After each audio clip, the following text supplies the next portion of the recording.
აღარ მინდა სიცოცხლე. სინდისკებით ჩემთვენია. აღარაფერი აღარ მეინტერესებს. ამით ვიხარო და მე ჩემი ცხოვრება და სიცოცხლე და ის მომისპეს და რა დამჩენია ამ ქვეყანაში. არაფერი არ დამჩენია.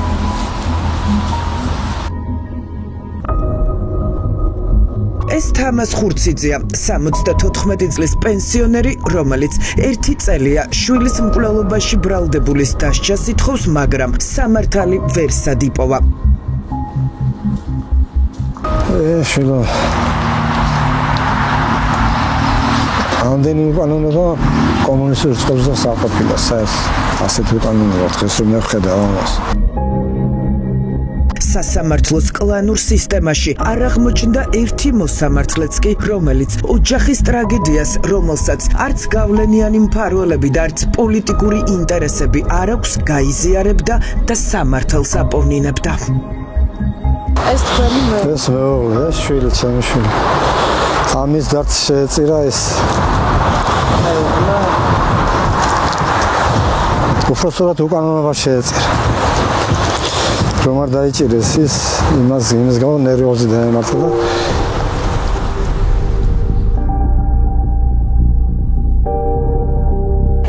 და 49 წლის ვაჟი პენსიონერს ქუთაისში ცემით მოუკლეს.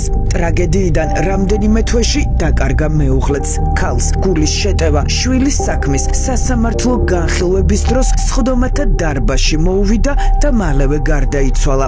დედა მკვლელობაში ბრალდებულის დასჯას ბოლომდე ითხოვდა, მაგრამ შვილმკვდარი ქალის თხოვნა არც ერთმა მოსამართლემ არ გაითვალისწინა. გარდაიცვალა უსამართლობით. სასამართლო რო იყო, ჯერ იმათქო რომ მე ხატამნაშავე არა ვარ. მე მოსამართლემ არ შეიძლება ამის დაკავება. დარბაზში გახდა ძალიან ცუდი. სასწრაფო გამოვიდა ხსილი და იმ წუთში გავუკეთეს ოპერაცია რო გაიყვანეს, მაგრამ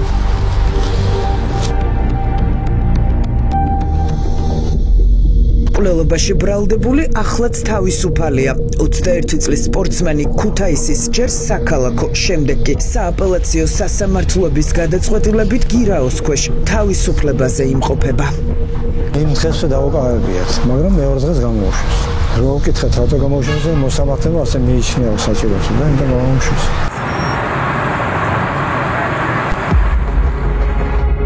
ხურციძეების ოჯახის ტრაგედია 2024 წლის 29 იანვარს ქუთაისში დაიწყო.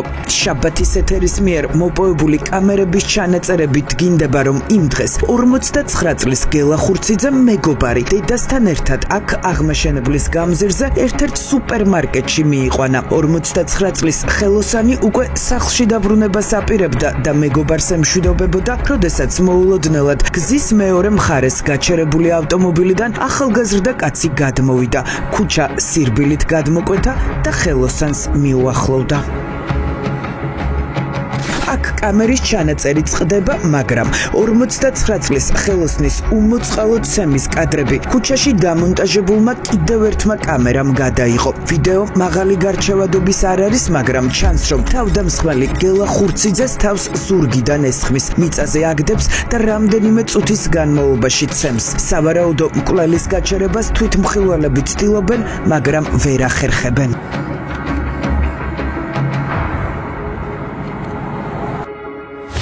ერთ-ერთი ორი გისმენთ, ანუ სამართლის დახმარება გისმენთ. სასტრაფო დახმარება გვინდა. ქუთაისში აღმაშენებლის 53. თავდასხმიდან რამდენიმე წუთში 112-ში სისხლიანი დაპირისპირების ეპიცენტრიდან შეტყობინებები ერთმანეთის მიყოლებით შევიდა. მოქალაქეები, ვინც სასტიკ ანგარიშწორებას საკუთარი თვალით უყურა, ადგილზე პოლიციის და სასწრაფოს მისვლას ითხოვდნენ, რადგან კაცი უგონო მდგომარეობაში იმყოფებოდა. მამე ჩხუბი არის და აი და ადამიანი აგდია სისხლიანი ჩხუბი იყო და ცემდნენ. აღმაშენებლის გამზირზე მისულ პოლიციას და ექიმებს 59 წლის ხელოსანი პრაქტიკულად სოციალ-მკვდარი. სავარაუდო დამნაშავე კი გაქცეული დახვდათ. გელა ხურციძე კატასტროფის ბრიგადამ ქუთაისის ცენტრალურ საავადმყოფოში გადაიყვანა. გარდაცვლილის და შაბათის ეთერს ემიგრაციიდან უყვება, რომ კლინიკაში მიყვანილ ხელოსანს სასიკვდილო დაზიანებები თელს სხეულზე ჰქონდა მიყენებული. მიეპარა და სასტიკად ცემა, სადისტურად ცემა. ოპერაცია რომ გაუკეთეს, კისრითა და მოაცალეს კბილები ერთი კბილი არ ქონდა ტვინი და თვალები არეული გვერდმაჩი ყველა ცნობა არსებობს ამის ამ ყველაფრის შემდეგ რატომ გაუშვეს გირაოთი და რატომ არის თავისუფალი ხო მოკლა ხალხო არანაირი სასჯელი იმას არ მიესაჯა აბსოლუტურად მომეხმარეთ იქნებ ხმა მივაწვდენო ვინმეს რომ სამართალი მაინც ეიგოს მეტი არაფერი ექიმები 49 წლის ხელოსნის გადარჩენას ცდილობდნენ, პოლიციამ კი საზარელი დანაშაულიდან რამდენიმე საათში გელა ხურციძის მეგობრის შვილი მორაგბე სურა ხუციძე დააკავა. 21 წლის სპორტსმენმა დანაშაული აღიარა. პროკურატურამ სასამართლოს მისთვის პატიმრობის შუამდგომლობით მიმართა, რადგან დაკავებულის წინააღმდეგ საქმეში არაერთი პირდაპირი სამხილი, მათ შორის კადრები იდო. შემთხვევის ადგილზე პოლიციას არ დახვედრია, თუმცა მალევე მოხდა დაკავება და შესაბამისად 48 საათის შემდგომ წარადგინეს სასამართლოს. პროკურატურა რას ითხოვდა? ჩვენ ვითხოვდით პატიმრობას. სასტიკი მკვლელობის საქმე განსახილველად იმავე დღეს ქუთაისის საქალაქო სასამართლოს თავმჯდომარეს და ლევან მურუსიძის კლანის წევრს ნიკოლოზ მარგველაშვილს დაეწერა, მაგრამ მოსამართლე მარგველაშვილმა რატომღაც პროკურატურის მიერ მოპოვებული მტკიცებულებები საკმარისად არ ჩათვალა და მორაგბე 10,000 ლარიანი გირაოს სანაცვლოდ გაათავისუფლა. სამ საფრთხეზე ვაპელირებდით, 2 გაიზიარა, თუმცა განმარტა, რომ იმ ხარისხით არ არსებობდა, რომ გამოყენებული ყოფილიყო აღკვეთის ღონისძიების ყველაზე მკაცრი სახე. საბოლოოდ შეეფარდა საპატიმრო გირაო, რაც იმ დღეს შეუზრუნველყო თანხა და გათავისუფლდა პატიმრობიდან. ეს გადაწყვეტილება უპრეცედენტოა, რადგან ადვოკატების განცხადებით ნაცემი გელა ხურციძე სიკვდილს ჯერ კიდევ რეანიმაციაში ებრძოდა და საქმეშიც დაკავებულის წინააღმდეგ არაერთი სამხილი იდო. პროტესტი გამოიწვია ჩემში როგორც იურისტში, იმიტომ რომ მაშინ, როდესაც რეალურად პირს, ვისაც არ ეკუთვნის, რომ ყველაზე მძიმე აღკვეთის ღონისძიების სახე იქნას გამოყენებული, მას უფარდებენ ხოლმე და ამ შემთხვევაში, როცა ყველანაირი მტკიცებულება იყო წარდგენილი და აუცილებლად პატიმრობა უნდა შეფარდებოდა პირს, ეს იყო ძალიან დიდი სიურპრიზი რეალურად დაზარალებული მხარისთვის. მოსამართლემ არ გაითვალისწინა არც მოწმეებზე ზემოქმედების რისკები. ეს საფრთხეები კი ადვოკატების თქმით რეალური იყო, რადგან ცემის ფაქტს ბრალდებულის ოჯახის წევრები და მეზობლები შეესწრნენ.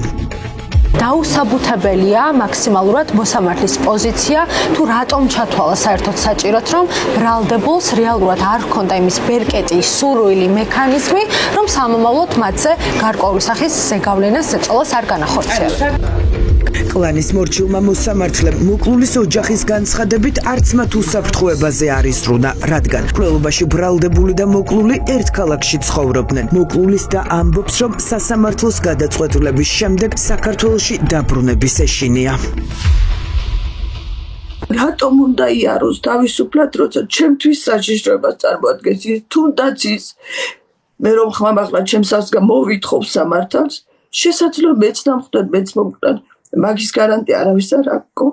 მე მეშინია ჩამოძლა სასამართლოზე ჩამოვიდა დედაჩემი და მოაკვდა მე რა ვიცი რა ვქ. მეც რომ ჩამოვიდა, მეც რომ მომკლან რა ვქ. მოსამართლე მარგველაშვილისთვის მტკიცებულება მორაგბის წინააღმდეგ არც ეს ვიდეო მასალა არ აღმოჩნდა, სადაც ცემის მომენტის გარდა ჩანს, რომ ბრალდებული მსხვერპლს ჩასაფრებას უწყობს და თავდასხმამდე მის გადაადგილებას შორიდან აკვირდება. ანუ დანაშაული სპორტსმენმა სავარაუდოდ წინასწარი განზრახვით ჩაიდინა. მოსამართლე მარგველაშვილმა რატომ გაატარა ეს მოვლენა როგორც ჩხუბით 28 საათში? გაუშვეს ეს ბიჭი გირაოთი გარაბერი ჩხუბი არ ყოფილა, ეს იყო თავდასხმა. მიეპარა ქათიშვილი კაცი მიცემა. ეს ყველაფერი კადრშიც ჩანს, რაც მოხდა და ვიდეო მასალა ამ ყველაფრის შემდეგ რატომ გაუშვეს გირაოთი?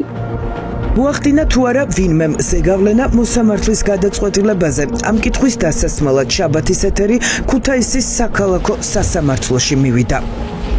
გამარჯობა. ბოდიშ სტიხდით, ბატონი ნიკოლოზი დღეს არ ყოფილა სამსახურში. არ მინახავს, კარგახანია.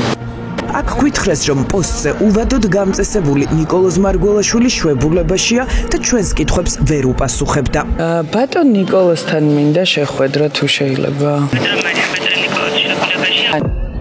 შვებულებიდან დაბრუნებული ნიკოლოზ მარგველაშვილი კი მოგვიანებით ლევან მურუსიძის და კლანის მიერ ორგანიზებულ მოსამართლეთა კონფერენციაზე გამოჩნდა, თუმცა ჩვენს კითხვებს მან არც აქ უპასუხა. ქუთაისის მკვლელობასთან დაკავშირებით ოჯახს პრეტენზიები აქვს თქვენთან, არ უპასუხებთ არაფერს. ნიკოლოზ მარგველაშვილის გადაწყვეტილება გაუგებარი და მიუღებელი აღმოჩნდა პროკურატურისთვისაც. სახელმწიფო ბრალდებამ ვერდიქტი აპელაციაში გაასაჩივრა და მეორე ინსტანციის სასამართლოს მორაგბის დაკავების მოთხოვნით მიმართა. გავასაჩივრეთ, თუმცა სააპელაციო ინსტანციაში საჩივარი არ იქნა დასაშვებად ცნობილი. მკვლელობის საქმე განსახილველად მოსამართლე მალხაზ ოქროპირაშვილს დაეწერა.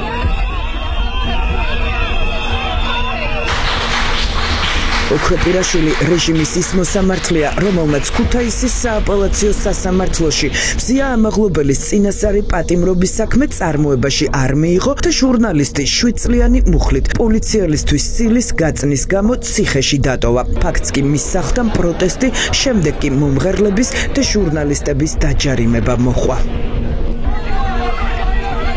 რატომ მიხელმძღვანელა იგივე სტანდარტით, როგორც მზია ამაღლობელის შემთხვევაში მოსამართლე ოქროპირაშვილმა მკვლელობაში ბრალდებულის წინააღმდეგ შაბათის ეთერის კითხვებს არ უპასუხა. ჩვენ გვინდა შეხვედრა ბატონ ოქროპირაშვილთან. კი ბატონო, და მის თანაშემწეს ვეკონტაქტეთ და გადმომამის დამართა თქვენთან. ხო, მენეჯერი მე ვარ და ესე იგი ასეთ სიტუაცია არა, ვინც მიმართეთ პრესენს. შეკითხვები თუ კი რაიმე გექნებათ.